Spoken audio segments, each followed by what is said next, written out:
TRAI try भारतीय दूरसंचार विनियामक प्राधिकरण भारत में दूरसंचार क्षेत्र का एक स्वायत्त नियामक निकाय है जो कि 1997 में स्थापित किया गया था। इसका मुख्य उद्देश्य टेलीकॉम कंपनियों ऊपर लगाम लगाना है जिससे कि उपभोक्ताओं की जेब बच सके।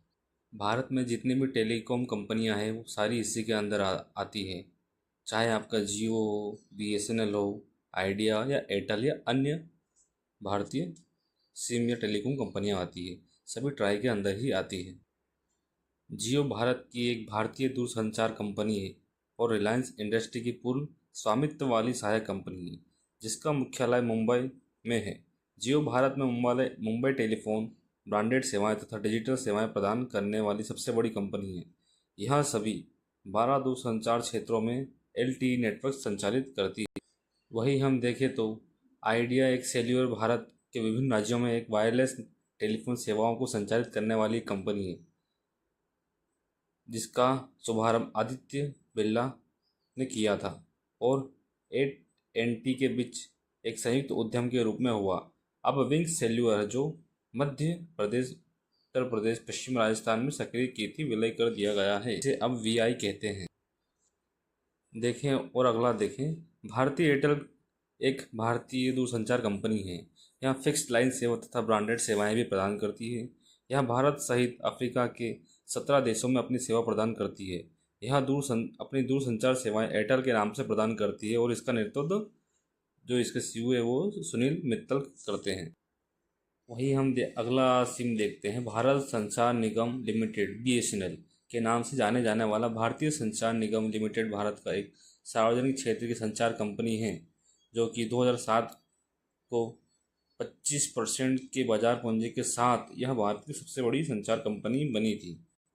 वही ये सुनने में आ रहा है कि BSNL को TCS ने खरीद लिया है, बट उन्होंने खरीदा नहीं, उन्होंने इसमें हिस्सेदारी की। जैसे कि हम जानते हैं कि देश की सबसे बड़ी software company Tata consultancy services TCS ने बताया है कि वह सरकारी टेलीकॉम कंपनी भारत संचार निगम लिमिटेड BSNL के 4G नेटवर्क को अपग्रेड करेगी और 5G में बदलेगी। BSNL का इस वर्ष के मध्य तक लगभग 1 लाख 4G साइट शुरू करने का टारगेट है। इसके बाद कंपनी का 5G नेटवर्क लॉन्च किया जाएगा। एक मीडिया रिपोर्ट में TCS के एडवाइज़र और तेजस नेटवर्क के चेयरमैन NG सुब्रमण्यम के हवाले से बताया गया है कि BSNL के 5G के लिए बैंड्स और विशेष साइट्स को चुनने के बाद TCS अपडेट करेगी। हमने इस क्षमता को प्रदर्शित किया है। इस अपग्रेड के लिए सही स्पेक्ट्रम बैंड पर विचार विमर्श किया जा रहा है।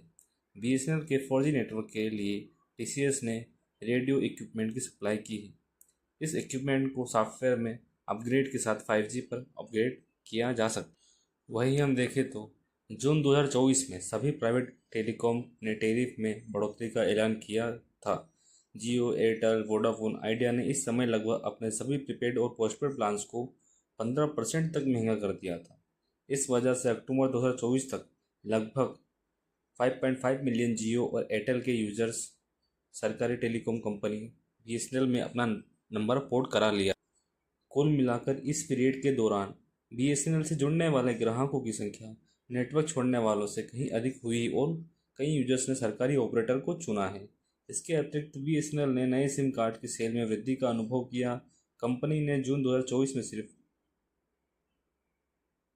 79,000 सिम कार्ड बेचे, लेकिन जुलाई 2024 में यह संख्या बढ़कर 4.9 मिलियन, अगस्त 2024 में 5 मिलियन, सितंबर में 2.8 मिलियन और अक्टूबर 2024 में 1.9 मिलियन हो गई। वहीं BSNL के चेयरमैन और MD रॉबर्ट रवि ने कहा कि कंपनी की निकट भविष्य में टैरिफ बढ़ाने की कोई प्लानिंग नहीं है।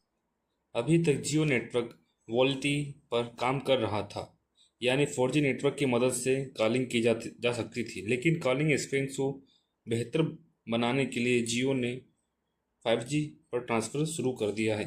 जियो अपने यूजर्स के लिए ये खास सर्विस लेकर आया है। हालांकि एयरटेल की तरफ से अभी तक 5G ऐसे स्टेट लोन सर्विस की शुरुआत नहीं की गई है।